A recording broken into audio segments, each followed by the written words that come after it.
नमस्कार, बहुत स्वागत है आपका। हिंदी खबर देख रहे हैं आप और मैं हूं आपके साथ श्रेया दीक्षित। वक्त हो गया उत्तराखंड के नंबर 1 डिबेट शो का, जहां उत्तराखंड के पहाड़ी इलाकों में जंगली जानवरों के बढ़ते खतरे को लेकर अब सियासत तेज हो चुकी है।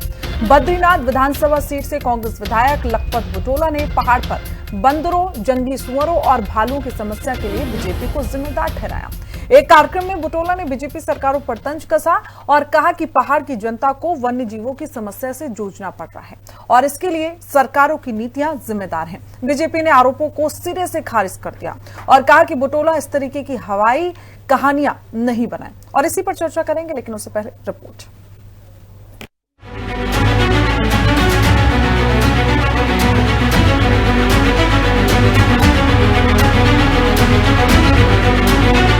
कांग्रेस विधायक लखपत बुटोला ने अपने बयान में पूर्व मुख्यमंत्री रमेश पोखरियाल निशंक का जिक्र किया और कहा कि उनके मुख्यमंत्री रहते कुंभ के दौरान मैदानी क्षेत्रों में बंदरों को पहाड़ की ओर भेजा गया। बुटोला ने तंज कसा और कहा कि इसके बावजूद पहाड़ की जनता ने उन्हें जमकर वोट दिया। कांग्रेस विधायक ने आरोप लगाया कि इसके बाद पहाड़ पर जंगली सुअरों की समस्या भी बढ़ गई।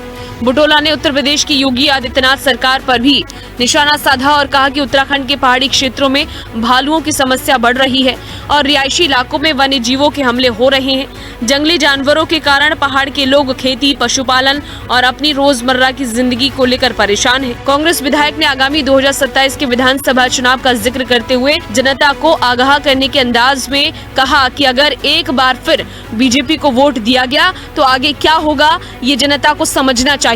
बुटोला के इस बयान को बीजेपी पर सीधा राजनीतिक हमला माना जा रहा है। निशंक जी ने हरिद्वार कोटद्वार के सारे बंदर पकड़े और पहाड़ में भेज दिए। खतरनाक वो बंदर सिंधु बितार में बैठ मिली जी जाना है। मैं बोली तो देखी डर भी लग रही अपना बंदर तो दूर दूर चल जाना है। और कुंभ में बंदर छड़े और हमर के हुए ये पीड़ा मेरी कुंभ से बंदर छोड़े और लोग ढमा ढम बोल रहा है, ढमा ढम बोल रहा है। या को नहीं जाए और जगह जाए बंदर भेजे तो वोट बहुत पड़ रहे हैं। तो उन्होंने कहा भाई ठीक हो रहा है, अगली बार उन्हें सुअर भेज दी। यहाँ सुअर नहीं होते थे सर पहले हैं। शाह यहाँ तय का बाद भी सुअर है आओ तय बाद भी डमा डम वोट पर डमा डम वोट पड़ी है। तो हम बंदर भेजे वोट पड़ी, शाह भेजे और वोट पड़ी। तो हम अब आ रहे तो भालू भेजे हैं। और वो भालू भी काग बेचे पश्चिमी उत्तर प्रदेश के सर सारे। ये जो योगी जी के सरकार है ना उत्तर प्रदेश में पश्चिम, वहाँ के सारे भालू यहाँ भेज दिए। और वो भालू बहुत खतरनाक है।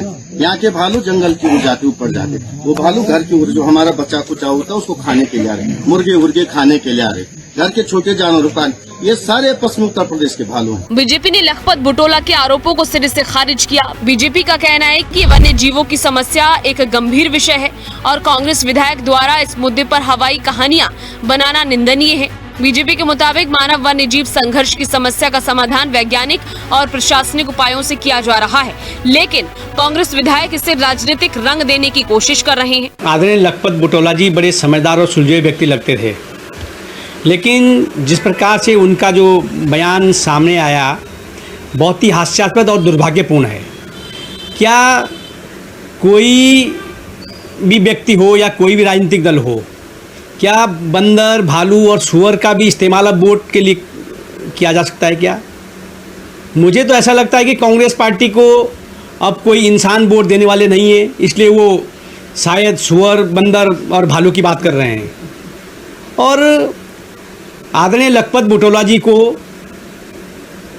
जो पहाड़ की हमारी बहुत बड़ी समस्या है, सही में वन्य जीव संघर्ष बहुत बड़ी समस्या हमारे पहाड़ में है, उस पर कोई समाधान उनको देना चाहिए, अपने कुछ सुझाव देना चाहिए, बजाय हमारे पहाड़ के जो पहाड़ में जो लोग रह रहे हैं उनकी समस्याओं का वो मजाक बना रहे हैं। अब पहाड़ में बंदर, सुअर और भालू की समस्या केवल वन्य जीव प्रबंधन का मुद्दा नहीं रहा, बल्कि 2027 के चुनाव से पहले सियासी बहस का नया हथियार भी बनता दिखाई दे रहा है। शुभांगी भट्ट के साथ दीपिका भंडारी, देहरादून, हिंदी खबर। तो चलिए चर्चा की शुरुआत कर लेते हैं। पैनल जुड़ चुका है, एक करके तारुफ करवा देती हूँ। मथुरा दत्त जोशी प्रदेश प्रवक्ता भारतीय जनता पार्टी से हमारे साथ हैं। आशीष नौटियाल प्रदेश प्रवक्ता कांग्रेस से हमारे साथ मौजूद हैं। अशोक बोहरा केंद्रीय प्रवक्ता यूकेडी से हमारे साथ हैं और संजय नागपाल वरिष्ठ पत्रकार भी हमारे साथ मौजूद है। आप सभी का हिंदी खबर में बहुत स्वागत है। शुरुआत में सबसे पहले नौटियाल जी के साथ कर लेती हूँ। नौटियाल जी, मुझे लगता है कि वन्य जीव की जो समस्या है वो उत्तराखंड में सबसे बड़ी समस्या है। ये लोगों के जीवन से जुड़ी हुई समस्या है। लोग परेशान हैं क्योंकि आए दिन जो घटनाएं होती हैं हम देख रहे हैं। लेकिन जब बुटोला साहब इस तरीके की बातें करते हैं कि उत्तर प्रदेश से बंदरों को भेज दिया गया, सुअरों को भेज दिया गया, तो मुझे लगता है कि इस इतने बड़े मुद्दे को हम कहीं ना कहीं बहुत छोटा दिखा देते हैं। श्रेय जी, आप ये बताएं कि ये बंदर आखिर आए कहां से इतने सारे पहाड़ों के अंदर? ये देखिए, ये सरकार की वाकई साजिश है कि पहाड़ में एक बात है, बचे सचे कुछ लोग बचे हैं। कितने लोग पहाड़ में रह पा रहे हैं आप देखें। अब वो कैसे रहेंगे जो रहे भी हैं, वो बंदर भालू कभी कुछ वहां लगे हुए हैं। आजकल कुत्तों का भी आतंक शुरू हो गया, कुत्ते भी को कारण भी स्कूलों को बंद करना पड़ रहा है। तो सरकार कर क्या रही है? हमारा जो ये पशु मंत्री है, जो हमारे वन मंत्री हैं, ये कर क्या रहे हैं बताएं? आपको ये व्यवस्थाएं तो करनी पड़ेगी, तो जानवर को भी माहौल देना पड़ेगा रहने का, इंसान को भी देना पड़ेगा। आप बताएं क्या पहाड़ में इंसान ना रहे? आज तो लोगों के घरों के अंदर भालू, बंदर, सुअर और आपने कुत्तों की बात करी है, तो ये उत्तर प्रदेश से आ रहे हैं क्या सर? ये पूछ रही हूँ मैं आपसे। कहीं से भी आ सकते हैं, कोई इसमें वो मोहर तो लगी नहीं है। निशंक जी के टाइम पर आपने बोला, बुटोला साहब कह रहे हैं कि बंदर यहाँ पर छोड़े गए थे, उसके बाद 5 साल तो आपकी सरकार रही, या तो उन बंदरों को आप निकाल देते, या फिर मुझे लग रहा है कि आप लोगों ने भी कुछ जानवर उत्तर प्रदेश से बुलाए होंगे क्या? देखिए, तो हमारे मोदी जी के शौक है जानवरों को बुलाने। एक बार चीते ले आए थे। अब यहाँ पे जो है, इन्होंने यहाँ पर किस प्रकार से देखिए बढ़े हैं, इतनी आबादी क्यों बढ़ी जानवर की, और पहाड़ों में जहाँ आबादी क्षेत्र है वहां पर अगर जानवर आए तो निश्चित शक होता है। और कोई बात नहीं, चलो आ भी गए तो सरकार उसको पकड़ने के लिए क्या प्रावधान है सरकार के पास, बताए ना। उनको सरकार को ही तो करना पड़ेगा भाई, हम तो जाएंगे नहीं। आपके वन मंत्री हैं, आप पे स्टाफ है, स्टाफ की कमी है तो स्टाफ भरो, क्योंकि बेरोजगार बहुत है हमारे पास। आप स्टाफ भरो, स्टाफ रखो, आपको व्यवस्था करनी पड़ेगी। उनको वहां से उठाकर किसी दूसरे सुरक्षित स्थान में, जंगलों में, राजाजी पार्क है, कोई और जगह है, आप वहां छोड़े। पर आप पहाड़ों के अंदर अगर वहां की पब्लिक आपसे बार बार बोल रही है कि हम परेशान हैं, और वाकई लोगों जिसको कोई जाता है दर्द उसे ही होता है। श्रेया जी, अपना घर थोड़ी छोड़ देगा आदमी भालू बंदर के चक्कर में। अगर वहां पे परेशानी है और उनकी शिकायतें आ रही हैं तो उसका निवारण भी होना चाहिए। और मैं आप कह रहा हूँ ना, आपको आप पे कमी की चीज की है। आप पे स्टाफ आप रख सकते हैं अगर आप चाहें, पर समस्या ये है कि आपने देश और राज्य की हालत इतनी खराब कर दी कि हमारे पास तनख्वाह देने के लिए पैसा नहीं है विभागों को। आप कहां से देंगे? आप स्टाफ नहीं रख पा रहे हो, आप कुछ नहीं कर पा रहे हो, तो निश्चित सरकार को ही बोला जाएगा। अगर कोई कमियां होंगी और दिक्कतें आएंगी तो सरकार से ही इसका जवाब मांगा जाएगा। और सरकार को ही अगर वो कर लेती तो शायद लखपत ये बात ना बोलते। वो तो अपने पहाड़ की पीड़ा, पहाड़ के नेता है, और पहाड़ की पीड़ा को निश्चित बोलेंगे। क्यों नहीं बोलेंगे पहाड़ की पीड़ा को, बताएं। ठीक है जोशी साहब, अब किस तरीके से विपक्ष इस मुद्दे को उठा रहा है उसको अगर हम साइड में रख दें और ये देखें तो समस्या तो सर बहुत बड़ी है। और रही बात विपक्ष के सवाल उठाने की, तो मुझे ऐसा लग रहा है कि मुद्दे तो आप लोग खुद थाली में परोस के देते हैं सर। अब इतने कांड, इतनी सारी घटनाएं हो रही हैं, भालुओं का आतंक लगातार बढ़ रहा है, तो सवाल तो पूछे जाएंगे सर। नहीं, सवाल पूछने का उनको अधिकार भी है और निश्चित रूप से समस्या भी है। हम इस बात के लिए कोई मना नहीं कर रहे, लेकिन जिस तरीके के बयान आ रहे हैं इनके नेताओं के, मैं तो सोच रहा था कि आशीष जी थोड़ा गंभीरता दिखाएंगे। मुझे लगता है इनकी गंभीरता भी समाप्त हो गई है। ये मुद्दा बहुत संवेदनशील मुद्दा है, कोई हल्का मुद्दा नहीं है ये।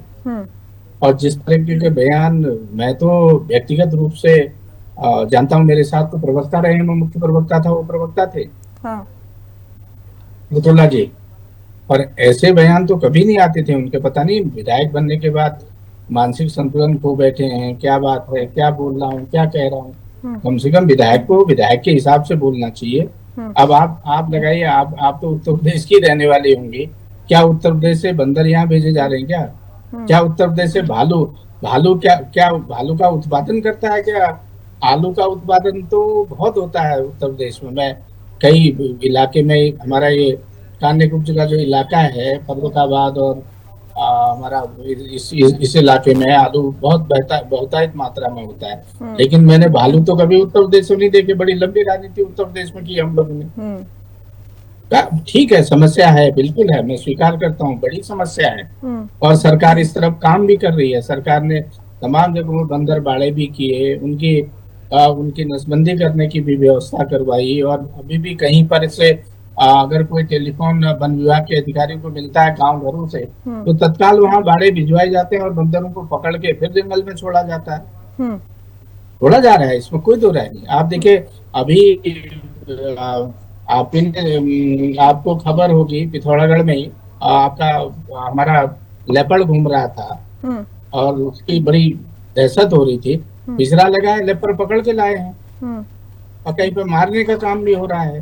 घटनाएं मानव वन्य जीव की घटनाएं बड़ी हैं, कम नहीं हुई। इसमें मैं कतई ये नहीं कह रहा, मैं किसी सरकार को दोष नहीं दे रहा हूँ, लेकिन कांग्रेस के लोगों का क्या मानसिक दिवालियापन हो गया क्या इस तरह के बयान देख के? क्या चाह रहे हैं आप बताएं ना। हम सत्ता में आएंगे तो हमारे पे ये रोड मैप है, हम इस तरीके से बंदरों के लिए करेंगे, भालू के लिए ये करेंगे, सुअरों के लिए ये करेंगे। अब आप बताइए, निशंक जी जैसे व्यक्ति को 15 साल पहले वो चीफ मिनिस्टर इस प्रदेश के रहे हैं और आज अगर कोई इस तरीके के बयानबाजी करेगा तो आप मान सकते हैं, यकीन कर सकते हैं कोई भी हो।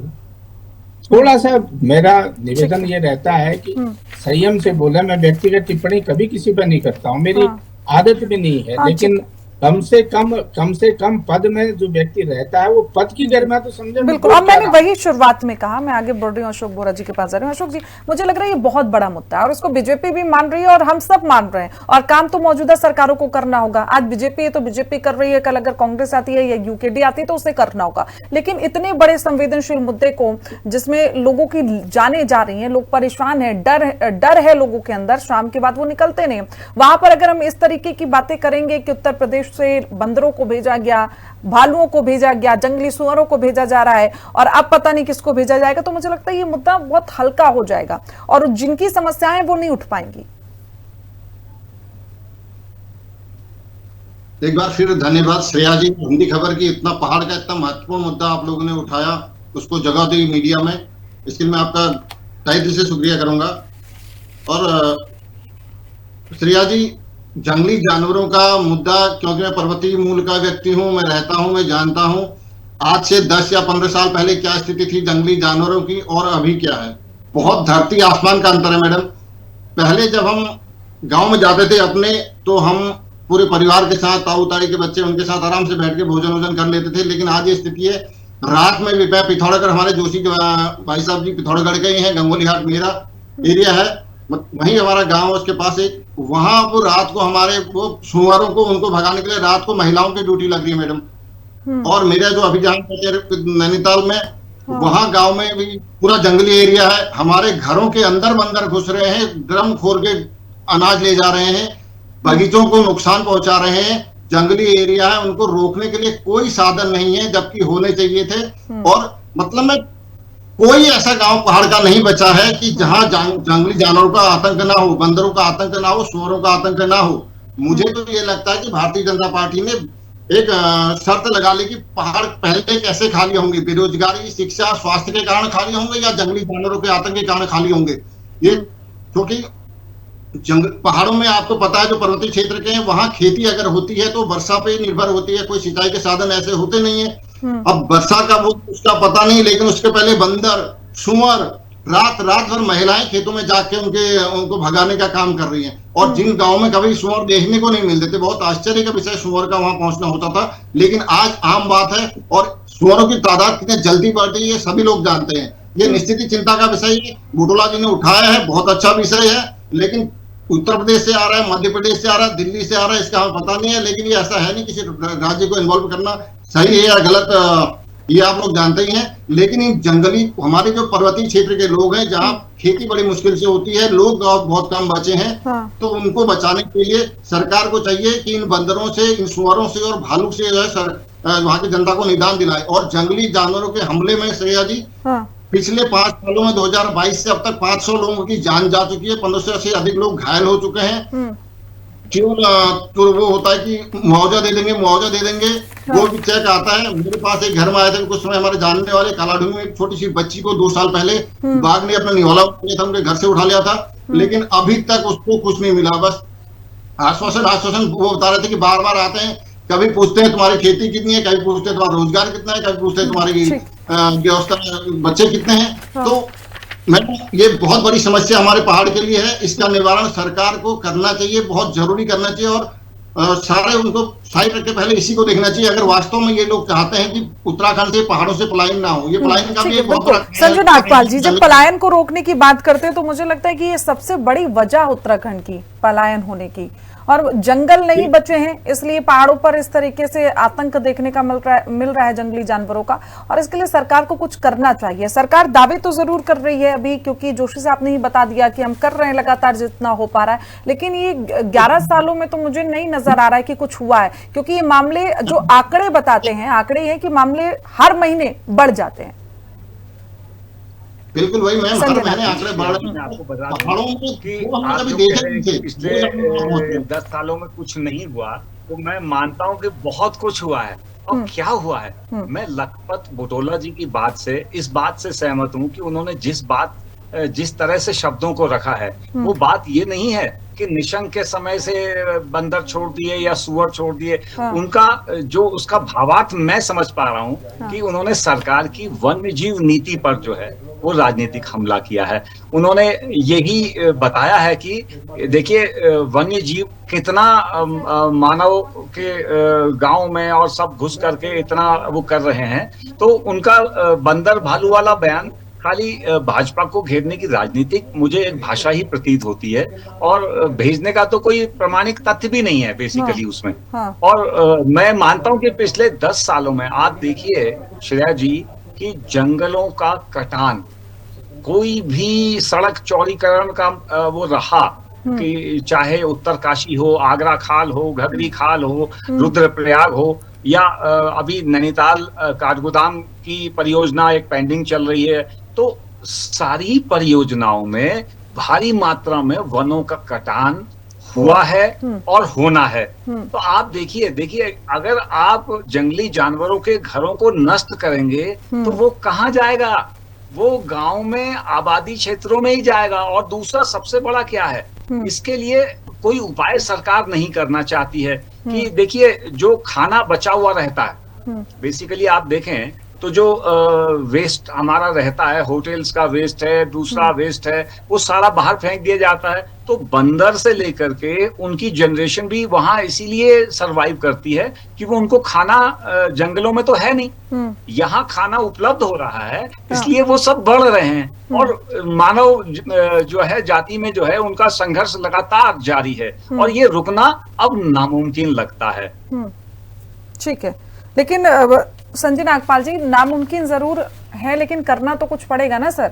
फिर आप ये मत कहिए कि पलायन हम रोक रहे हैं, हम रोजगार बढ़ा रहे हैं। ठीक है, जोशी साहब कैसे पलायन रोकेंगे, क्योंकि ये समस्या दिन प्रतिदिन बढ़ रही है और इसको रोकने के लिए मुझे लगता है कि बड़ी तैयारी सरकार को करनी पड़ेगी, जो नहीं हो पा रही है। निश्चित रूप से हमको एक बड़ा लक्ष्य लेके चलना पड़ेगा, और सरकार, ये पहली सरकार है, धामी जी की सरकार है, जिसने इस दिशा में बहुत महत्वपूर्ण पहल की है। पहली बात तो यह है कि पर्वतीय कृषि को जिंदा रखने के लिए, कोई माने न माने, पैनलिस्ट अपनी अपनी विचारधारा के हैं, उनका मैं करने के लिए जो मिलेट्स का उत्पादन है उसको बढ़ाने की बात कही है, उसके लिए प्रोत्साहन राशि देने की बात कही है।